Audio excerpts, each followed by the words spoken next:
think I always made the comment that once a miller, always a miller. Ravel, ambitious, but brilliant! I don't believe it! I swear I do not believe it! Good heavens, he's done it again! Another promotion for the big man. I've got 12 bottles of champagne in my office and we're going to drink them all night. Do me a favour, drop me off in Rotherham. Good evening. Welcome to New York Talk. This is the Rotherham United podcast. Thank you all for being with us. This is our kind of Christmas episode. Things haven't gone to plan. All will become very clear later on in the show. But yes, thank you all for being with us. We've got a game to preview. Most important part, we've got a game to preview. Looking to keep this start of a run going as we go to Mansfield Town on Saturday afternoon, with which we will talk about. Big Christmas hats really don't suit you. They don't, do they? Yeah.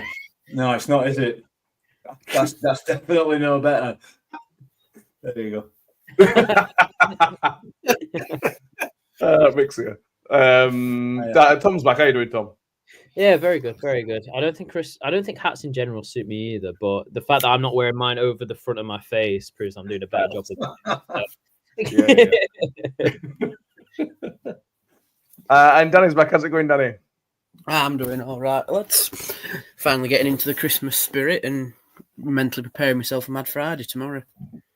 Oh yeah, Mad Friday! Woo! This is our Christmas episode. Gradually, year by year, we've lowered down the quality of these Christmas episodes. You know, first year we had Dan Barlaser and his mum. Then we had Tobias who come on, which was brilliant as well. Then last year we had no guests and a Christmas quiz, and really cut it. So this year we've binned the quiz, and we thought about doing Secret Santa for each other, and we have done that. The problem is only 50% of the presents have arrived. So we call that task failed successfully. Well, you know, a 50% success rate. It's not bad, is it? It's not great, but it's not bad. So, but we're going to talk about Mansfield. We'll do the full preview as we normally would in the second half. Mick and Danny will be getting their Christmas presents from us. There you go. Me and Tom will have to wait, but it's fine.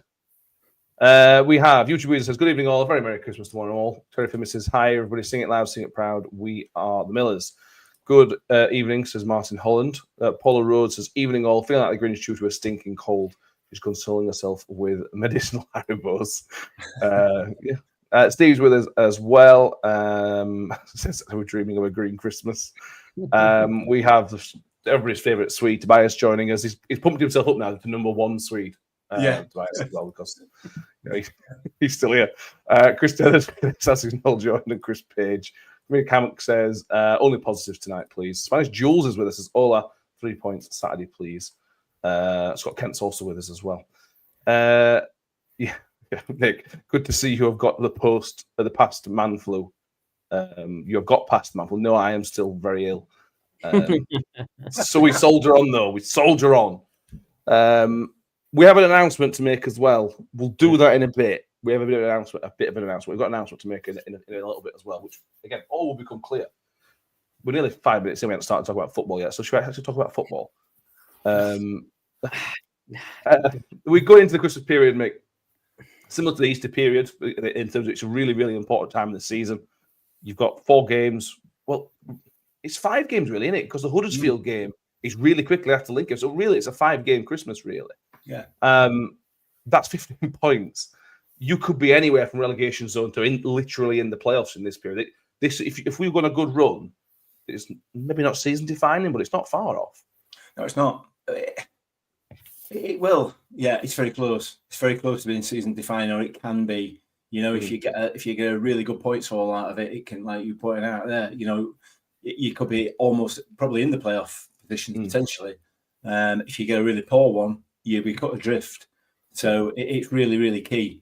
And there's going to be some tough games in there. You know, we've gone through the last 2 or 3 games where without wanting to sound too sort of, I don't know, football snobby, you know, games that we felt we should have got points from, and we did. The ones that are coming up maybe not quite so. I don't even want to use the word straightforward, but you know where I'm coming from. You know, these are games. These are going to be tough games, or tougher games are the ones that we've just had. So we need to carry over the performances that we've had in the last 2 or 3 games.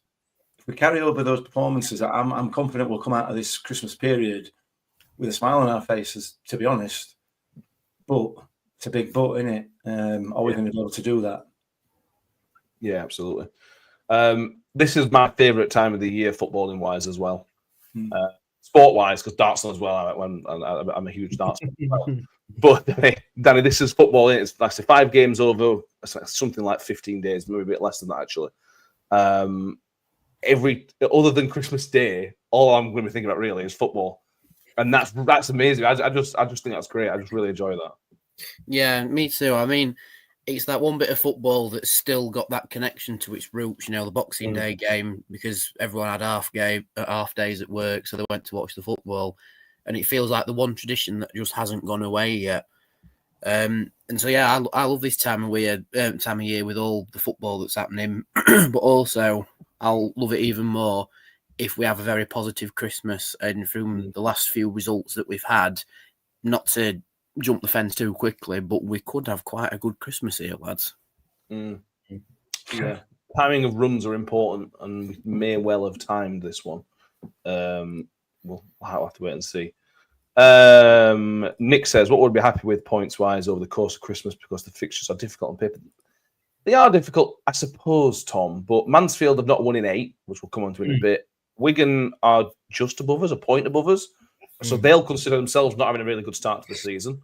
Stockport have had a great start, but they have dropped off a little bit. We just played Lincoln. We saw how good Lincoln were. And I'm sure on their day they are a good team, but they weren't a good team when we played them. And again, when we played Huddersfield, they weren't very good either. So it's one of those that could go either way, really, I think. Yeah, I mean, if we're basing off 5 games, I think you're looking at 15 points the maximum. I think you're looking at 9 to 12 is probably, 9's probably, ideal.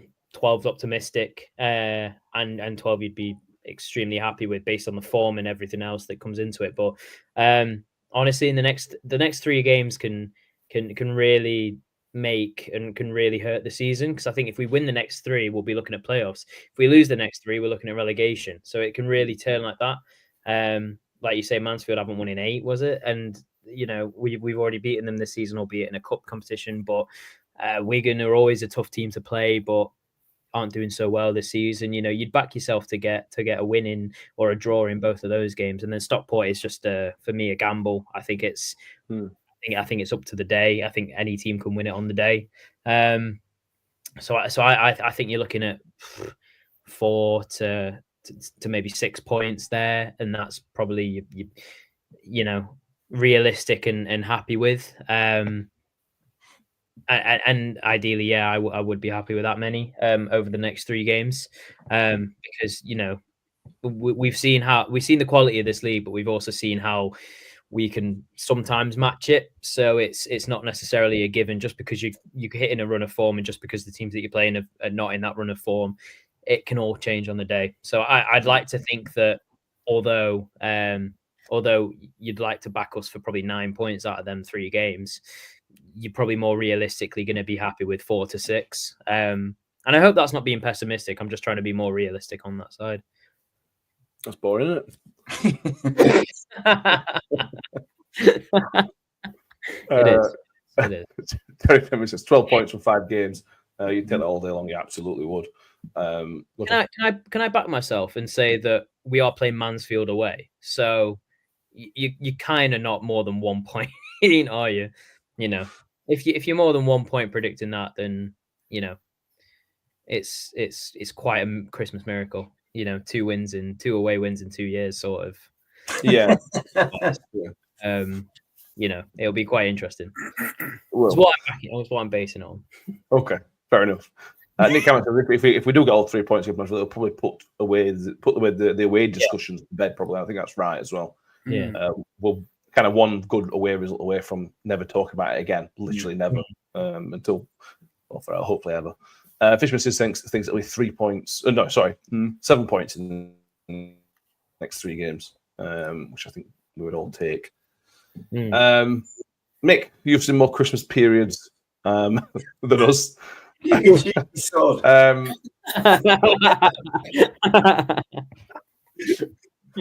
your vibe going into this? We've had good and bad Christmas periods over. We've had loads. What's your vibe going into this for this team? Can I answer that question after Saturday? I mean, if you'd have asked me that question 2 weeks ago, I would have said if we get 3 points out of these 5 games, I'll be surprised. The way we've played in the last 2 games, 2.5 games, arguably 3, I'll be looking. 12 points is achievable. So I'm feeling reasonably confident if the performances reach the level that they have done. Well, we've banged on about it all season, haven't we? We've banged on about performance, and we've all of a sudden we've got it. And maybe, hopefully, that's instilled a little bit of confidence into the players, and the coaching staff are able to bring them on and boost that confidence. Because if they are, they're more than good enough. They are more than good enough, to absolutely blitz this Christmas period. But having said that, we could be sat here in January with our heads back in our hands, screaming and bawling for anybody and everybody's head. So, I hate tempting fate. I hate it because I always end up wrong. So we're going to lose them all, I think is where I'm coming from. I'm always wrong. In fact, I tell you what I'm going to do. I'm going to put a bet on it. I don't advocate that to anybody. But if I put a bet on us getting 3 wins out of it or 4 wins out of it, we're guaranteed. 3 or 4 defeats out of it, we're guaranteed to get the wins. Who knows? I don't want to tempt it, but I'm positive. Keep Mick away from Sky Bet, whatever you do. Nick says we've got a good following to Mansfield. Yeah, I think we've nearly sold out. I've also seen, and this is classic Rotherham fans, people are getting annoyed that more people are going to the away games. Because where were they when we were? Just be glad that people are going back to football again. It's great and it's a festive period. I think always plays in. I mean, I mean that's just such a ridiculous take, innit? We get in a bad crowd. The last home game was a poor crowd at 8,000. At Millmore, 8,000 was an unbelievable crowd, and so. Where were they when we were all at Millmore? Well, I don't care actually because we weren't all at Millmore anymore. Yeah. And it creates a good atmosphere, Danny. The Christmas atmospheres. I love an away day on Boxing Day, which I'm disappointed it's at home. But the atmospheres of the away games, especially this time of the season, those wins for some reason they just feel a little bit better when they're this time of the year. Where you've got 1,500 people packed into a pretty small away end, the atmospheres can be amazing. Oh no, it can. Yeah, I remember a few years ago when we had Accrington away on Boxing Day, and I think that was the one where we lost 1-0, or was that the one where? Yeah, that ended up too much about it, Danny. Don't talk it up too much. But no, the away day itself was class because it wasn't too far away, but it was on Boxing Day, so you had that little bit of Christmas spirit in you as well. Come full time, that had gone out the window, never mind. But home fixtures on Boxing Day, I don't know. For me, I'm 50-50 which one's better, because if you're at home and there's going to be lots of you and there's going to be loads of people in the stands because everybody goes Boxing Day, really. And it just, when you just all come together, and it's a perfect storm because we're just finding a bit of form as well. So we could see something really special on Boxing Day. Or we could lose to Mansfield and everyone goes, I'm still a bit hungover from Christmas Day. Let's not bother going. Yeah. But no, I'm really looking forward to Boxing Day. It should be a good game, good atmosphere. And hopefully we've already passed the turning point as well. And to the thing about whinging about the Mansfield tickets as well, by the way, that's absolutely hilarious. Just be thankful that we've actually applied for an extra allocation. I think that's not happened. I can't remember last time that happened. All right, Mansfield's got a small away end by comparison, but we've got an extra allocation. Just be happy that people are wanting to go again. Yeah, Because it was getting to a point where you looked at an away game and just thought, we'll lose it anyway, why not? But people are wanting to go. So I'm more than chuffed about it. Definitely. 100%. And if we win on Saturday, Boxing Day at home, again, should be a really good atmosphere because you've got a bit of momentum, a bit more positivity, hopefully. Nick Carrot says our away fan has always been really good in my opinion. In his opinion. Yeah, I have to be fair. Our core support of away spot is really, really good. Having said that, when we go on a bit of a run, that we get loads more. And we're one of those clubs that can get, when things get on a good run, the fans really, really get behind the team, and it just helps the players, everything else. That's what we found under Paul Warren when that ridiculous run under Evans last time. The fans, I think, really impact the players, which is probably why we've been so poor. A good guide to how good your away support is if you measure it as a percentage of your home support. Yeah. And it's really high for us if you compare it to other clubs. So, yeah, you're right, absolutely. And there's nothing better than a really good away day. Nothing better. Yeah, completely agree. Mike Mill says 8,000 at Millmore. You remember fondly packed into 20,000 at Millmore for a 2-1 win over Sheffield United. Tony Towner and a running last-minute header sent the crowd nutty. Yes, before health and safety was a thing. Yes. For the days of sorry. Shut up. On the football itself, John S says, as long as we pass it on the floor, we will do well, but it's not the Evans style. But, Tom, we have seen in the last, particularly, 2 league games, but also the Tranmere game in the Cup as well, there's been much, much more ball on the floor.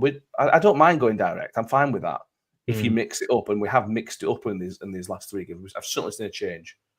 Yeah, no, I wouldn't say that playing it on the floor is necessarily better against some teams. I think you need to go direct, but you need to go direct with a purpose. And I'll go back to the goal the second goal we scored against Northampton, where it was the flick on, and then it was the pass back from Green into Clark Harris. That's a proper, route one. I say in quotation marks, goal, but it was a goal with some class and some skill about it.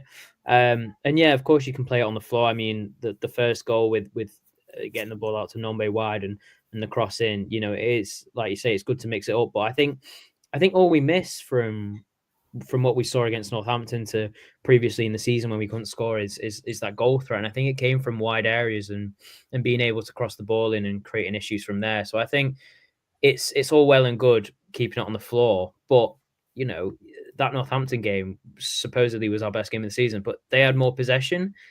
You can talk for months and months about having it on the floor in sort of that Russell Martin way of recycling it and keeping on moving it and whatnot. But if there's no real purpose to it, then what's the point? So I think a direct style of football is fine if there's purpose behind it. And I think finally we're starting to get the sort of, we're understanding where Clark Harris's strengths lie, and it's not his hold up play, it's his flick ons, and Nombe is being used better out wide, and Green's getting him used to getting in behind and stuff. So we're picking up second balls better and using them better in the final third, which I think is the key difference to what we have been doing. So yeah, I wouldn't necessarily say that this goofball system is bad. I think it needs a bit of a purpose behind it, which I think we're finally sort of figuring out.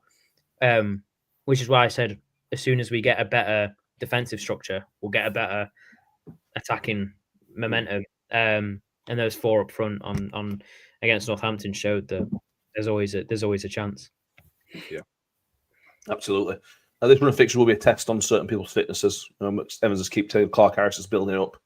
And Andre Green's only just coming back. How many of those games is he going to be able to play? Sean Raggett's got ongoing problems. We don't even know if he's fit for Saturday yet.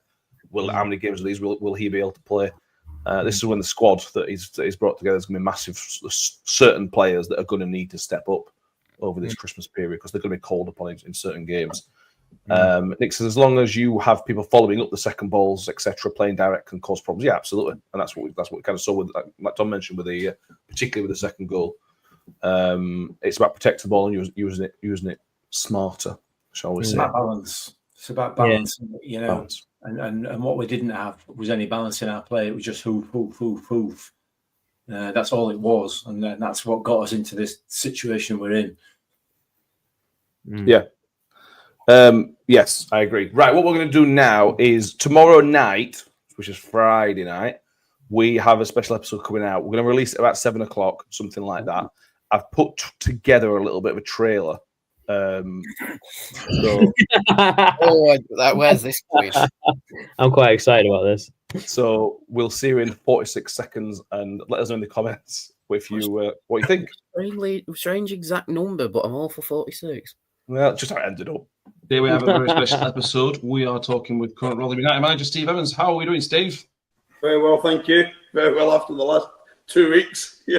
You know, for the first 2 months, 2.5 months of the season, we may have got a win against, say, Huddersfield or something like that. But we look like a squad that had just been pulled off of different buses and put together. And maybe it took us too long, if you like, to almost shift that mentality where it doesn't matter anymore about what happened last year or the year before. What happens is the here and now. Or maybe the boys are thinking, well, the gaffer's going to be on my back if I don't do that. 100%, if you've been given a stick, I'm not aware of it, but if you've been given a stick, if I was on what you guys were doing as a fan, I'd be giving you. I think you're 100% right when you say. I'll never go over. Steve Evans going, Mick, you're 100% right. Yeah.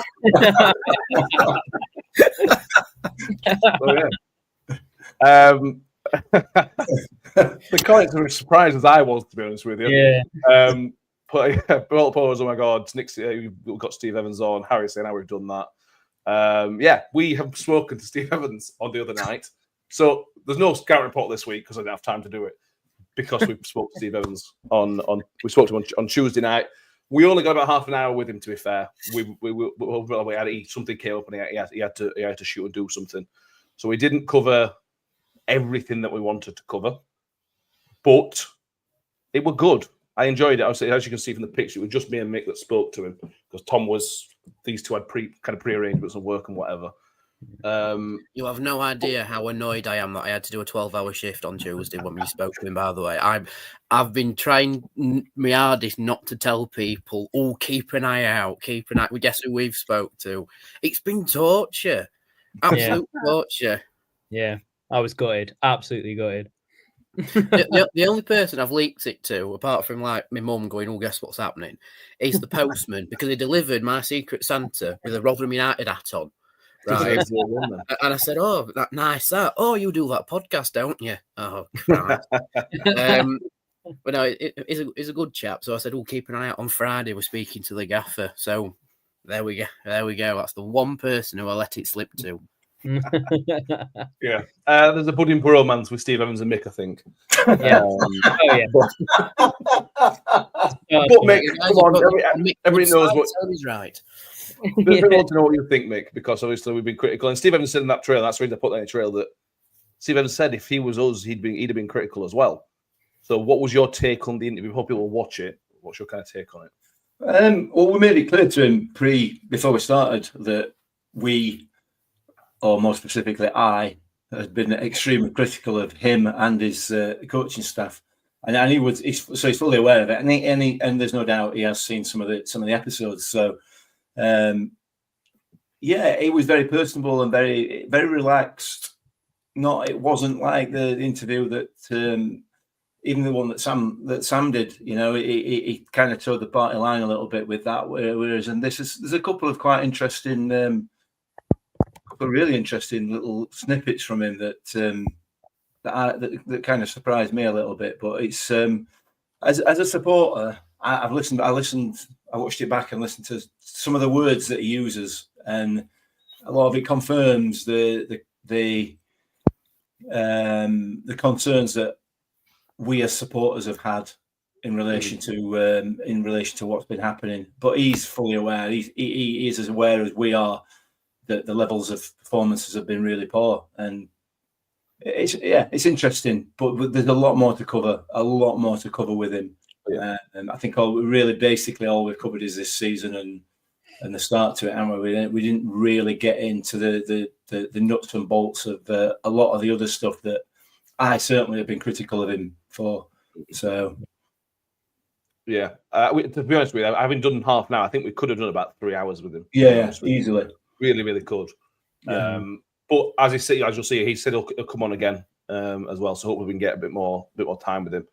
Nick Cameron says, fair play to Steve for coming on, gets a lot of stick, but he doesn't need to come out. Yeah, that's what when this opportunity came up, we kind of said, well, we've got to do it because it's Steve Evans, and he doesn't need to do it, does he? It could very easily have just taken. Martin Burns put a comment in. Martin Burns kind of connected us because he'd been emailing Steve, and Evans could have quite easily said, or just ignored it, but he chose not to ignore it. He almost reached out to us in almost a way, and you've got to kind of respect that he knows how critical we've been, and he's kind of happy to kind of stand up, put his hand up, and have a conversation about it.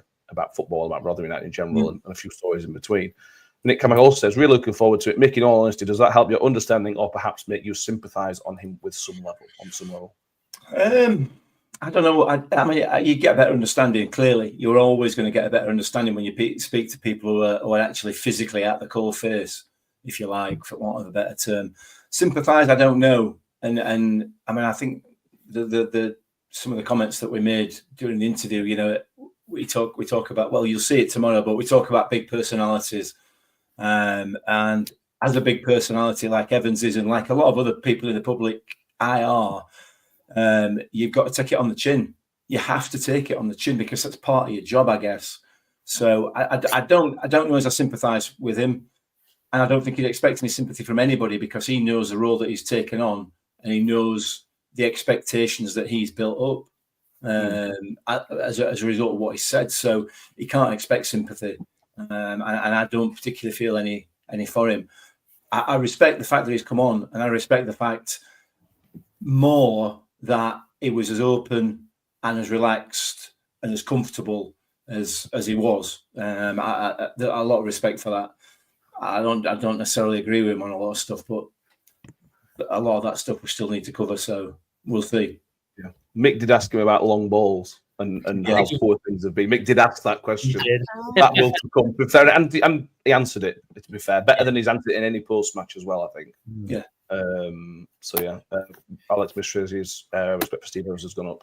Good for him. Yeah. Paul Rhodes, can we have Joe Powell on next? Asking for a friend. I can't promise anything. Matt the Miller says, I hope justified criticism of Evans continues from this podcast where appropriate, whether Steve's comes on or not. 100%. Absolutely.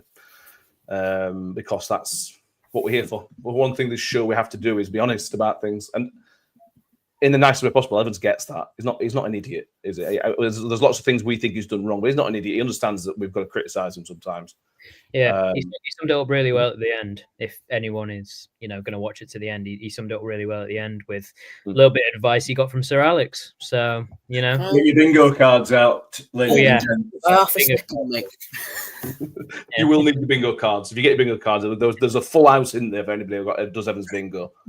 34 minutes, whatever it is. You'll get a line at least. So that's Friday night. We'll put some posts and tweets out about that as well. That's in place for the scouting report. So we're sorry for anybody who's looking for some Mansfield opposition stuff for that time this week. One of my main takeaways from the chat with Steve Evans, because I haven't watched it yet, I'm going to save that for when I finish work tomorrow. It's that he's not disillusioned with his relationship with the fans. It's because it was starting to feel like he had his little place where he's like, I'm the manager, I know what I'm doing, right? And then we had our opinion as well. But by coming on the podcast and sort of opening himself up to whatever we had to say to him, he's not disillusioned that in that we haven't been performing as well as we should have, and as well as he built us up to being in pre-season. So I'm with Mick on this one. I highly respect him for coming on and effectively going, here I am, talk to me, and showing that he's not on any sort of pedestal as Rotherham United manager. He's taking on every bit of criticism that's been thrown his way. And, hypothetically, maybe that's why he went back to being just a manager and not Steve Evans returning to Rotherham. Some has changed since he said that. Since he said, I'm going back to just being a manager, not Steve Evans coming back to Rotherham United. Something has definitely changed. Yeah. Well, I mean, the bottom line is he's got a job to do, and he's built it up through his own, the way he speaks, through his own sort of public announcements. So he's got to live up to that, Yeah. got to live up to it. You might have been also right at the point. He agreed to come on before the wins. Yeah, we organised this prior to the Tranmere game, and then it happened. It all happened this week. So this was agreed. Had we lost Northampton, things could have gone very differently. They went too well. But yeah, it was good. I do recommend it. I've watched it a couple of times. Read it. I think it comes across really well. Imagine if his team talk pre Northampton was, "I'm going on this podcast and we need to win this game." Yeah. Matt Bill says, has he come on the podcast to integrate himself with the fans? Ingratiate, whatever. You can't stand him. Well, I would say, Mike, one of the reasons it came across, and as I talked to Martin about this, was that what we need, this fan base is struggling at the minute in terms of being together, and has done since Evans came in. Let's not be random, but probably since Richard came in, to be honest with you. And we probably need to get to a position where we can get to some common ground, and that's been really, really difficult. And I think Evans has seen that, and he's seen an opportunity. He's seen an opportunity to communicate, because when he speaks to Radio Sheffield and even his article with Paul Davis, it's different, isn't it? It's not a podcast is a great platform to somebody to be relaxed and to have just have a conversation. There weren't many sound bites in it. There were some, but there weren't many sound bites which you always get in the post match as things like that. I think that's because it's less structured. You know, that's what I mean. Yeah, you have like a very set structure of how they approach things, but you know, when he talks to the actual media, whether it's written or radio, it still has a structure. You know, they'll have a certain amount of questions each, and they have to get the bits that will get the sound bites and everything and da-di-da. But with us, there's no set way of doing it. You know, we could ask him one thing and he could go into something else because it relates to that just a little bit, or we can bounce off something he said and get it in quickly. So that's possibly why he's done it, so he can arguably be more authentic and not just media head Steve Evans. Yeah. I think the bottom line is we'll obviously when we're on the Sunday evening show, people who will have the opportunity to watch it. It'd be interesting to get people's comments and see what their take is on it. Yeah, big time. Like I said, the stuff we wanted to cover, but we just don't have time to cover it. So don't be expecting some tough questions. Because there are some. I'd make Mick put one, but look, let us know what you think. Wasn't nasty to him. No, absolutely not. No. And to be fair to him, we were taking Mick out of himself. We took it before we started recording. He was taking Mick out of his hair. You know, he bleached his hair. He was taking Mick out himself in relation to that as well. So he's happy to laugh at himself as well, which is good in a more relaxed environment. Harry says you're encouraging the Steve Evans podcast. That'd be probably quite good. Right, move back up to Mansfield a little bit, Tom. In terms of the starting lineup, or rough starting lineup that was last week against Northampton, for me, it's got to be similar. It's got to be as close as you can to that starting 11. Teehee came off injured, so there's a question mark there. But as close as you can to that starting 11 would be really, really good. Yeah, and I said that after the Lincoln game. I thought that the Northampton team would be very similar, and you know, it was tweaked here and there. Green coming in and a Dolphin coming in centre mid, just because of the whole injury front and not thinking that Green was fit enough and not knowing about Raggett's injuries. But yeah, no, I agree. I think it's best in any case just to have it so that when you've got a little bit of momentum, you keep the same team, you keep the same players, and I think Green is a massive. I mean, we've talked about him a lot this past week about how great he is, and how he just links everything really well in the final third. And I think if he's fit, if Clark Harris is fit, you know, if they can find some real form and some real connection between the both, they could be the deadliest pair in League One. Better than Birmingham's front two, better than anyone's front two. I truly think that. Obviously, if Teehee's injured, we've got a capable standing in Kelly, and McWilliams can come off the bench. So I think there's no issues there. I think Teehee's a really underrated player, so to have him in would work well. But yeah, and then Hacks at centre half is probably not only the only place he gets in at the minute, but probably his best position with everything in front of him. I think he's a resilient, hard-working, technical centre half, and I think he plays that position really well. So I'd love to see him keep playing there and keep getting the confidence to play in there. So yeah, I'd keep the same 11 bar injuries and fitness. Just to change it up now would be problematic, to say the least. Yeah. Nick says can't change a winning team. We haven't found that settled living yet. Exactly. If we can try and find a bit of a settled situation, that'd be really helpful for players. Hopefully now fit fully. Nick Cameron says he's coming around thinking that Hax's best position is outside half. Thinks his best position is where you can play consistently, and he seems to do that centre back more than in the forward role.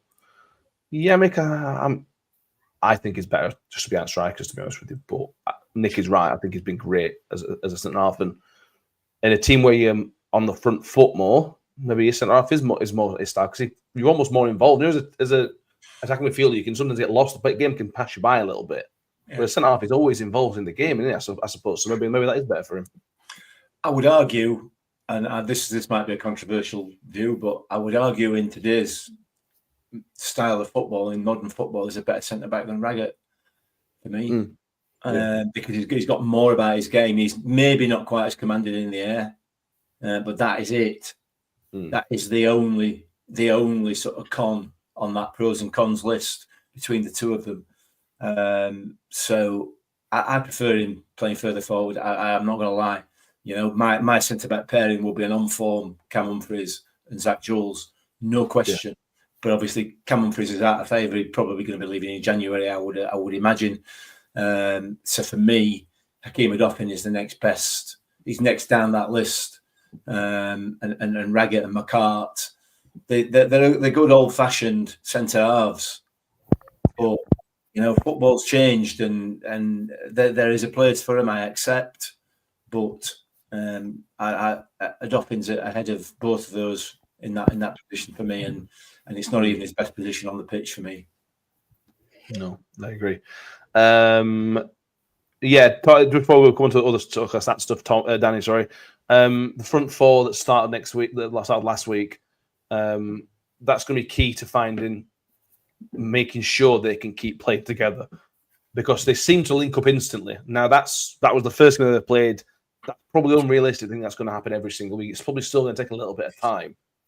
But if you can get them clicking as much as even to the level, anyway, close to the level of Saturday last week, they're going to score loads of goals and they're going to put you in winning positions. It's just a matter of keeping that happening, kind of thing.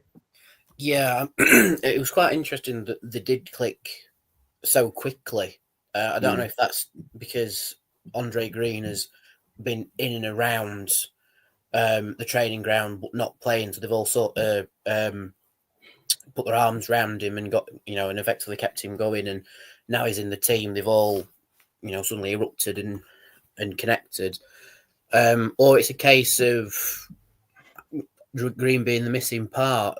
There are a lot of ways to interpret it, but the important bit is they linked up well and they were all an attacking threat. So if we get the same front four again against Mansfield, they will be an attacking threat. And if we have a front four like that, it may overwhelm their back three. Because I know they play with quite a loaded midfield with five, whether or not that's pushing forward or wing backs tracking back during defensive plays. But if we have a front four against their primarily a back three, it could play into our hands.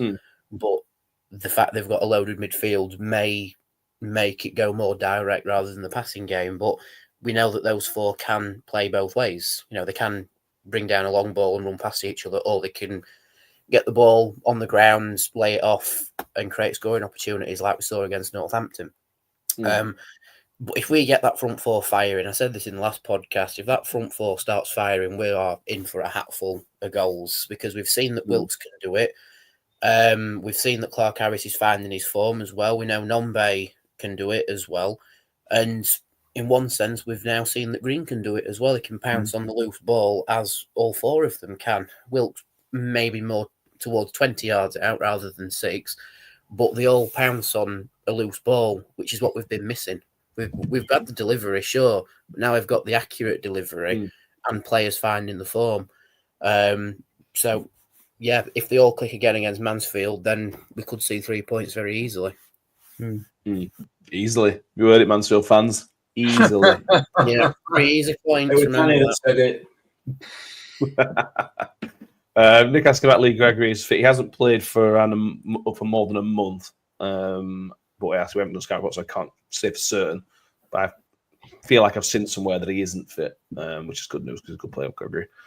Not got a bottle, has he? That's a problem. Don't poke Scott Kent says the front four. Front four of Wilkes, Clark Harris, Number Green is a cheat code in this league. We keep him fit and fine. It absolutely is. We're going to skip a minute to do some Christmas stuff. Mick and Danny will open the Christmas. If you want to answer any questions in the comments, let us know. Christmas themed questions or not, I suppose. We'll get to them in a bit. A few stats for you is that we've won our last 4 visits to Field Mill. I know it's not called Field Mill anymore. I can't remember what it is called. But for the last 4 visits we've gone, which they've won them all. Unbeaten in the last 6. That goes back to 97, I think it does. In that one. Like I mentioned earlier, Mansfield have not won in their last 8 league games. They've had a FA Cup win in there, but nothing. I think that's the only win in that time. And the referee watch, get it in early, Noel. Noel Jordan says, what do we think of the ref for Saturday? Lord. Jack Kennard Kettle. Yes, you heard right. Kettle. This is Trevor's son. Is a referee now. He has this will only be his 7th EFL League game, so he is brand new this season. He can't. Can he though? Can he be worse than his dad?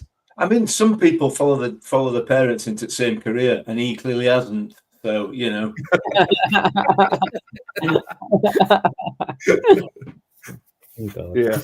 Yeah.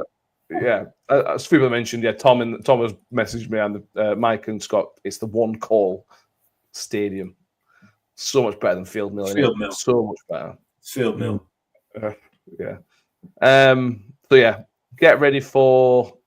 We'll either be going, well, he's loads better than I thought we were going to be, or we're going to say, well, it's just like his dad, isn't it? So it's going to be one of those two. I cannot see. There is no way he's going to be like his dad. No way on this earth. Can't be as bad, can he? No, that's just impossible. Impossible. Oh, I can't wait. Maybe it's a double-barrel surname that's been the turning of the tide. Yeah. If you were going to be a ref and your dad was Trevor Kettle, and you had a double-barrel surname, you just use the other Kettle one. part. Yeah. I'm surprised he's kept that. I know it's his dad, and I know, but I don't know. Just for my job, I'd probably just drop the Kettle part. At least his surname's not Pot and Kettle. Yeah, yeah. Scott Kent, apple never falls far from the tree, I suppose. Let's wait and see. Right, get your Christmas questions in the comments. Right, we're going to move across. We're going to do predictions after, and then we are going to do what is less than Secret Santa. Is there a name for a Secret Santa that's not secret? You can't just call it Santa. Anyway, yeah, it's not a secret. Except we all know who's got each other. I don't know who's got me. Oh yeah, I don't know what I mean. Right, so we're going to try Danny first because Danny's going to try and put his camera on, and then open it. So this, if whoever's got Danny, if you didn't get him a Wi-Fi, to make it more powerful, then I'm disappointed. But Danny, Michael laughter makes me think that Tom's had me. Right, try anyway, the camera, Danny, and I'm open attempting the camera. Let's see how we get on. I apologise, I've not got my face on. What? Got your face? Yeah, make all. Oh, mate. Oh, he's got. Oh, it genuinely, as soon as the camera goes on.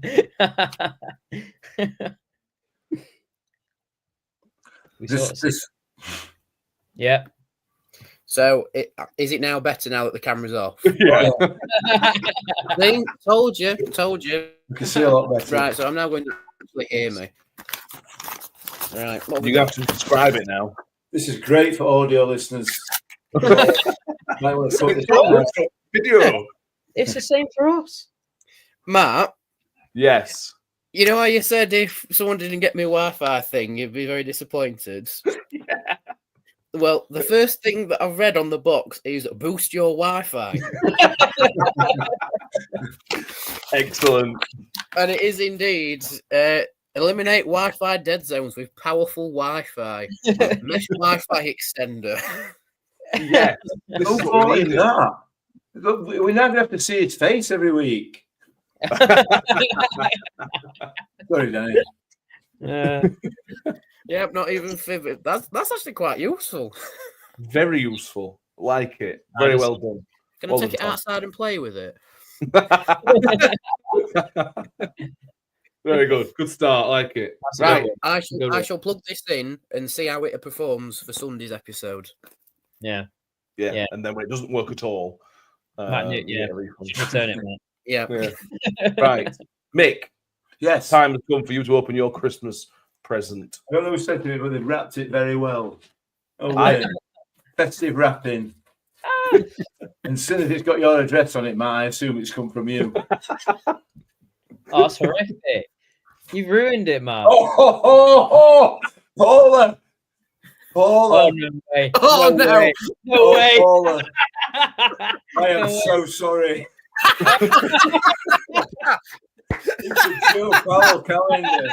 No way. Is that legit? Is that an actual? There's I had no to way. make it. I had to go Oh, on yeah. But Yeah. I'd find 12 pics of Joe Powell. Well, 11. You're going to like this. That's incredible. Oh.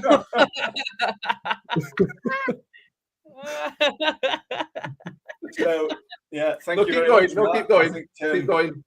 Keep going. Oh, some more? No, we need to see Oh, the what? whole Does it get to the end and it's Keep going. okay? Have you got to end? I want to wait for the. That's You've just missed it, one. yeah. You've missed now. You've missed 1 month. Have I? Yeah. You, Oh, dear. well, it's gonna have to be a funny one. Stole a picture from somebody else. Yes.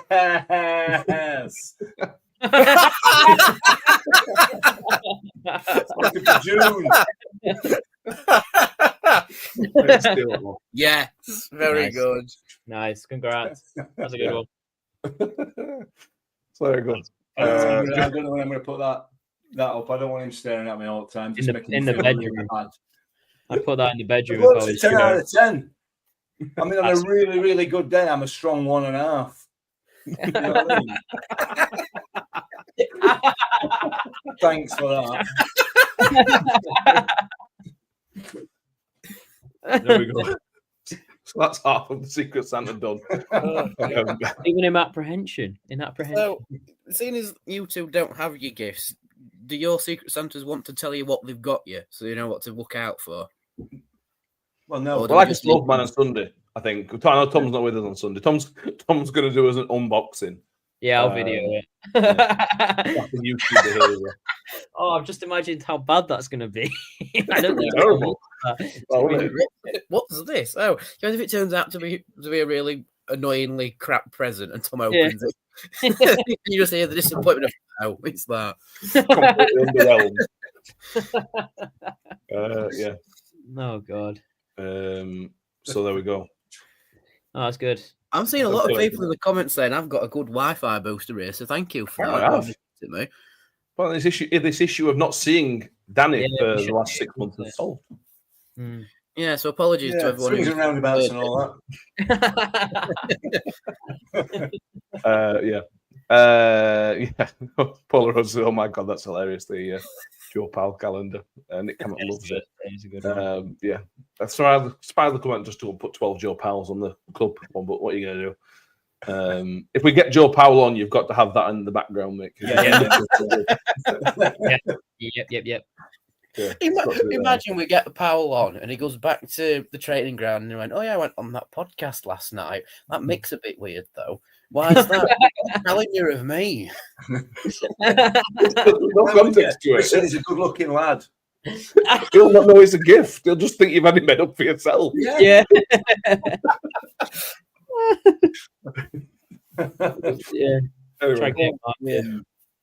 that's what you get for telling us your honest feelings about people when we sign them, Mick. 'Cause Well, listen, I stand by what I said, mate. He's a proper looker, isn't he? Apart from that, you could have probably picked a better picture than that, but the cover, I don't like that. all right. We're not meant to criticise presents, but all right, Mick, whatever. I mean, Yeah, I'm missing January out completely. Oh, we're straight to February. Look at that.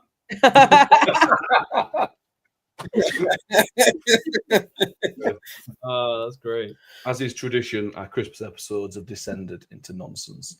Yeah. Mick, you really need to sort your thing on your hat. You need to go to the side. It looks really stupid up front. There you go. Nailed it. It's like a sailor's hat now. It does. Right, let's do some predictions before the Mansfield game. Let's go back to serious stuff for briefly. I haven't done a league table update, and if Kev's watching, I am sorry because he got your 3-0 prediction absolutely bang on. He has risen from the bottom of the table. He's now above Ben. Everybody picked up points except Ben. Ben was the only one that went against us last week. So there will be points awarded. So it doesn't really change that much because you all picked up points. Ben has changed and gone positive this week. Ben's gone for 2-0. Joy has gone for 2-1. And Kev, having been successful at 3-0, has stuck with 3-0. So it's going to be the same again, which we'd all take. Right, Mick, still sitting top of the league, point better off, but still there. What's your prediction? I'm going to go the same as Joy. I think I'm going to be positive. I think we're going to continue the form that we took into that Northampton game, and I think we'll just be too strong for them. So I'm going to go 2-1 Rotherham. Okay, no worries. Danny. I agree with Mick that I think we're going to be too strong for him. But I think we'll keep a clean sheet again, so I'm going to say 2-0. Ooh, clean sheet. Back-to-back clean sheets. Yeah, first time for everything. I can't imagine we've done that any time in the last couple of years, to be honest with you. I think we can check that. Right, 2-0. Tom, what do you reckon? We're away for a start. Oh, yeah. Hang on a minute. Yeah. I weirdly think we're going to keep a clean sheet, but I still think there'll be a little bit of nerves. So I think we're going to win 1-0. Okay. Fair enough. Nick says 2-1 to the Millers. Terry goes 3-1. Paulo goes 2-1. Steve Grundy and Steve just go 1-1. 3-0 to the Millers says Noel Jordan. Matt will also go 1-1. Nick Hammock says 2-0 to the Millers. Scott Kent says 3-1 to us. YouTube user also says 3-1. Chris Page 0-0. Martin Byrne 2-2. Harriet says 1-1 as well. Yeah. You can tell the difference. A few positive results have been around the place, even just in that comments. You can see the difference. We're not all sitting here saying we're going to get it playoffs, but there's just a bit more of a positive vibe around everything at the minute, which is what football does, what winning does, isn't it? Chris Tedder says we're going to lose 1-0 because we're record breakers in terms of helping the opposition. Yeah, that could happen. Killer says 3-2 to the Millers. Darren Cook says 0-4. I think that's to us. And Phil says 1-1. Which is good. Right. Paulo Rhodes says we've got to get Joe Powell to sign the calendar, Mick. I don't think I could dare be in his presence for too long. Yes, please. Yes. The problem is, which one would he sign? Would he have to sign all 12 months? Yeah, man. No, Yeah. just 11. Just the front one. Okay. Yeah. No, I need to get Steve Evans to sign Joe now, I reckon. Yeah, I think so, yeah. Yeah. Right, a few more questions on the Christmas stuff. This is a question from Mike, but he said earlier today, he said somebody told him of a local parks match that finished 10-0 with all the outfield players scoring. I've never heard anything like that, so anyone else, it must be a record. That is brilliant. Yeah. That is really good. On the slightly did you see the Blackpool Villa penalty shootout and the Virtue Trophy? It was some daft like 18-17, wasn't it? I think it was 18-17 to Aston Villa's under whatever 39 penalties or something like that were taken. Must be on 38. So yeah, very very funny. Right, Nick Hammock has a Christmas-ish question. Christmas question: what is your favourite Boxing Day match memory? Mick, you've got a few more to think about, so I'll give you a minute. Unless you've got one. Yeah, I've got one, yeah. Okay. Yeah. I can't even remember. I don't know. I can't remember the year. I can't remember the score. I think we won Lincoln away. That was Boxing Day, yeah. I'm sure it was Boxing Day. Or maybe it was New Year's Day. I don't know. No, it was Boxing Day. It was fantastic. It was when we were, as away supporters, you sat down the side. So in the seats down the side rather than at the end. As it is now, and it was an absolutely fantastic atmosphere, fantastic typical Boxing Day kind of derby, in it almost like Close enough, yeah. close enough. And I don't know when it was. You were there, Matt. I think you I was came. there, yeah. That would have been 1997. Yeah, so that's a way. Oh, God, Benny, that's a long time ago. Oh, my. Yeah. The internet doesn't tell me who scored, sadly. No, but it was a great day. Great away day. Yes, it was. I was only 7, I think. But I do remember it being very, very, very good. Yeah, very, very good day. I would also add in Bury, and this is a bit more recent, but Bury when we beat him 3-0. Yeah. I think it was Kiefer Moore's last game or second to last game for us. 3-0 victory. I think it's the last time we played Bury as well, but that was great as well. Really, really good day. I think Michael Smith play for Bury on that day? Something like that, wasn't it? You were on bench, weren't you? Yeah. You were on bench for Bury that day, yeah. Martin Bill, was it 3-0? It was 1-0-1. No, yeah, it wasn't there. Matt Milski was it when we played the Millmore the following day? No, not like that. No, 97 classic. Early Ronnie Moore days. I think it would have been Ronnie's first season, wouldn't it? I would thought so. Yeah. 97, 98. Yeah. Danny, anything? Well, I've just had to have a quick scroll through to see which ones I actually went to because I've got a memory like a sieve. But the only Boxing Day game I managed to have actually been to was the Accrington 1-0 loss. Because when we drew 2-2 with Stoke, that were terrible. But I was also terrible because I was very ill and couldn't eat anything. So I had to postpone Christmas dinner until something like the 29th of December because I could not eat a thing. So I'd say that's the worst memory of Boxing Day. But I'm going to go out on a limb here and say it's not one that I've been to, but one that I remember really, really well. And that's when we beat Shrewsbury in the last kick of the game. And we won 2-1. Oh, that was Boxing Day, wasn't it? Of course it were. Yeah, because I'd gone round to my nan's for Bubble and Squeak. They had the Sheffield United game on the telly because that side of the family are all Sheffield United fans. But I was watching the Rotherham game on my phone. So Blades game's finished, and it's like, oh well, I think they drew or something. So it's like, oh, fair play. And then Smith scores at 97th minute, and I'm doing laps round their house. So we've actually won this game. So I'm going to go for that one just because I had bragging rights on Boxing Day. Yeah, that were amazing that day, by the way. That were incredible. That's all. Were you there, Tom? No, I just remember it. I remember it so vividly. I remember watching it in my uncle's kitchen, and it was Joe Matic scored a header back post, and it was like, oh, nothing's going to happen here. And then like you said, Smith scored last minute, and it was great. That was the one I was going to go for. But the other one I remember, and I can't remember if it was Boxing Day or New Year's Day, but it was when we beat Bolton by a stupid score, like 6-5-1 or something. It was when they had their kids out because they were still going through administration. I don't know why, but in my head I remember it being Ben Wiles's first goal or something like that, or some game where we're in season. Yeah, I thought that were early in the season too. It was sunny. Maybe it was. I don't know why. I remember it being around Boxing Day. But yeah, the Shrewsbury one was mine. I just remember sat round because my birthday's near then as well. So I remember being around there near my birthday, and it was just that was one of the better games I've watched in general. One of the better feelings I've had. So to have it on Boxing Day was special. Yeah. Yeah. Well. Yeah. So I did forget that one. Here's a question, just bouncing off that. Well, I'll expand it to December because, December is the month of Christmas. Do you have a favourite game in December as a whole? Because I know what my answer is immediately to that question. I can't think of anything specific in December. You're probably going to tell me one I forgot that's amazing. Boxing Day always sticks in my head, but I can't remember any other December games. Well, the one that sticks in my head from December is, it was December. Was when we went to Solihull in FA Cup. That was like December the 2nd or the 3rd or something. And I went to that one. And to just witness it shouldn't have happened in the first place because Solihull are National League and we were League One.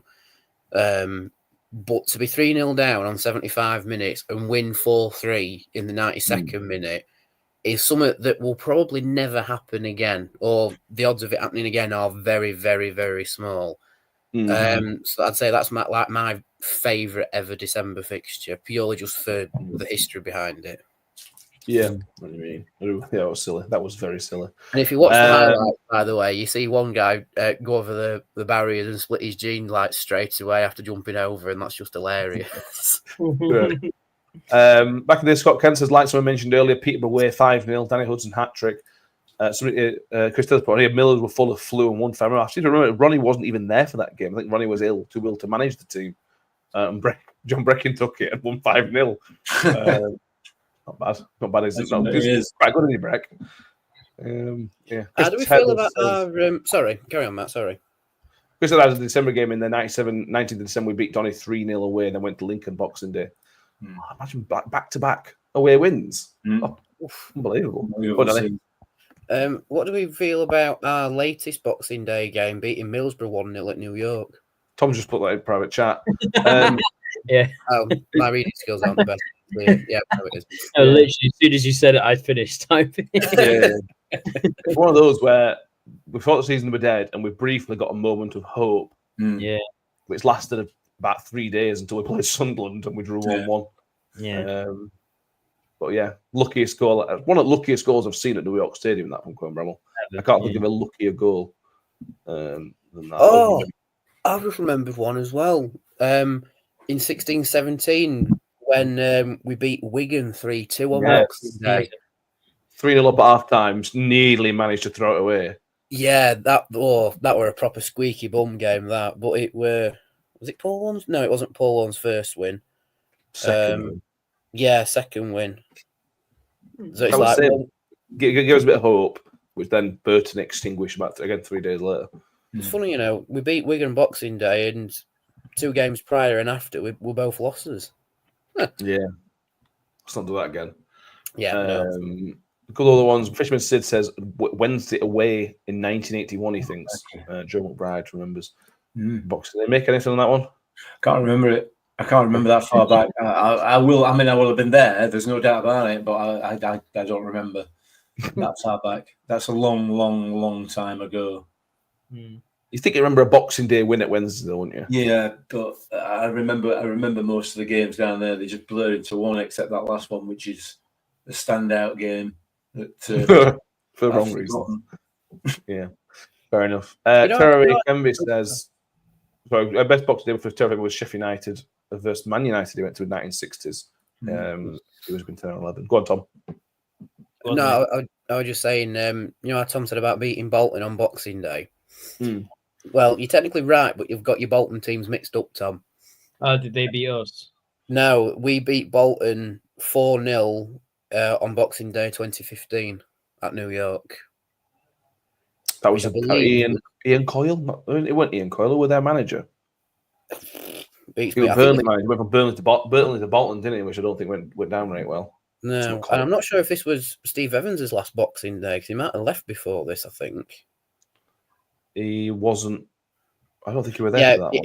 He left in November because his first game back as Leeds manager was against Rotherham and we beat him.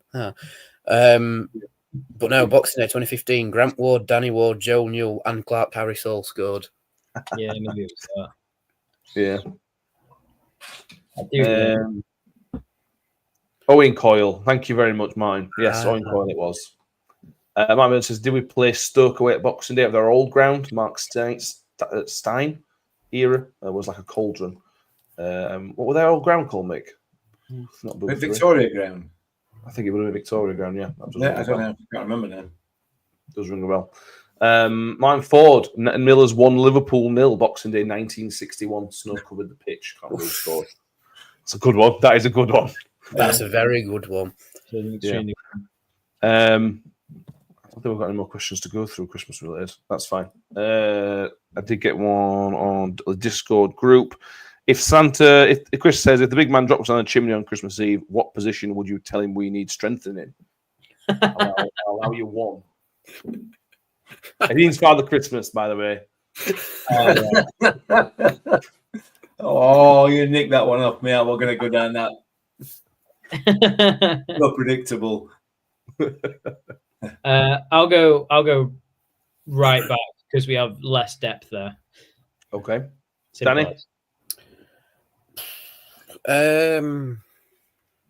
Not up front, I don't think. No, I agree. Unless somebody leaves, like Hugo leaves, then you'll need to replace him. Maybe. Just for a body. I would say, I'm going to say centre midfield because I really do think we need another body there. Like it's all right with Taihi and Kelly and Powell potentially, but one of Taihi and Kelly always seem to be injured. So I would say we need another body in just to cover, so we have enough options to effectively not play a week in midfield. So yeah, I'm going to go for that, or someone who can play on the like what Tom said, someone who can play on the right side, but more of a wing back rather than out and out winger or right back, someone who can occupy the middle section. Somebody closer to Tavernier. Yeah, No, you're not going to get that, but closer to that kind. Yeah, I think so. Someone who's as good tracking back as they are going forward, which might be a rare thing in League One, don't get me wrong, but we need someone there because I think Rafferty, he can't track back as quickly as he used to, with being the age that he is, but we can't expect, whether it's Wilkes or Nombe or whoever, to track back on that right-hand side when their game is to attack. So we need someone just to fit nicely in between. Yeah. Mick? I think for me, the obvious one is to shore up that defence. That's where we're weakest. If we're going to start playing football and playing and utilising the midfield that we've got and the front players that we've got, the defence is the area that we need to shore up. That's assuming that Bramall and Humphreys are going to be two of the people that are out in January. So that I think, assuming that they are two of the ones that are going to be going, that's where I'd be looking. Yeah, I'm going to go what Paula Rhodes and Martin have said, goalkeeper. Go get a really good goalkeeper. Even if it's just a young keeper on loan from the Premier League or from a top championship club, go and get a really good keeper. Because there will be somebody out there. I don't know who the best young keepers are around. I'm telling you now, there'll be another Marek Rodak or Daniel Iverson around somewhere to get in on loan. Just go and get them. Just go and get them. Yeah. So. Well, if we manage to do a bit of smart business, which with Rotherham United, that's not going to happen, we could get Dan Iverson on loan with the option to give him a contract in the summer because he's out of contract. He's out of contract. And it blows my mind that nobody in the Championship has picked him up to play him regularly. Blows my mind. But if he wants to come out to League One, I'll pick Dan Iverson back. Right, I think we're done. Is there anything else we need to mention? No, just eyes peeled for tomorrow. Yeah, exactly. Yes, tomorrow I've scheduled it for 7:00 tomorrow. So Friday evening, if you're not out on Mad Friday, get yourself either a Lemsip if you need one, or a strong drink, whatever the case may be. And we often say this, but this is one of those situations we would generally like feedback on this one. Because when we were talking about it, when we were discussing Evans coming on, how should we do it? What questions should we ask? That kind of thing. And I'm certain we didn't do as well as we can do because we're not professionals. But I think having watched it back, I think it's turned out okay. So do let us know. Either comment straight after, because you comment on the video, or let us know on Sunday what you thought of it. And next time we do it, we'll probably ask for some fan questions. Hopefully we've got more time to do it then. But we want to try and get it right first time around before we got sort of direct fan questions involved into this one. So yeah, please let us know what you think as and when you watch. And also let us know if you do want us to try and get a part 2 as well. Oh, there'll be a part 2. Well, we'll be attempting a part 2. And he really said recorded that he'd come on again, so he's stuck in it. You know what I mean? But he did also say we recorded that we're going up this season also. All right, fair enough. Yeah, fair enough. Make sure you have subscribed to YouTube if you haven't done so already. If you are watching on X, as I can see several of you are, more on X tonight than are on YouTube. Make sure you have followed us on X and give the post a share as well. If you're listening on iTunes and Spotify, the Steve Evans interview will be out. I'll put it out Saturday morning. So there will be, if you're on your way to Mansfield, there'll be a half an hour chat, which is, how far is Mansfield away? About 40 minutes? 40 minutes. So yeah, ideal. Perfect. Perfect for your trip down to Mansfield. Well, it's not the anything, is it? Mansfield Field Mill. to the field mill. So yeah, Danny, Mick, and Tom. Your name's there. I just don't know. Thank you all for watching. We will see you all next time. And as always, up the Millers. Oh, Up the Millers. I think I always made the comment that once a Miller, always a Miller. Ravel, ambitious, but brilliant! I don't believe it! I swear I do not believe it! Good Evans, he's done it again. Another promotion for the big man. I've got 12 bottles of champagne in my office and we're going to drink them all night. Do me a favor, drop me off in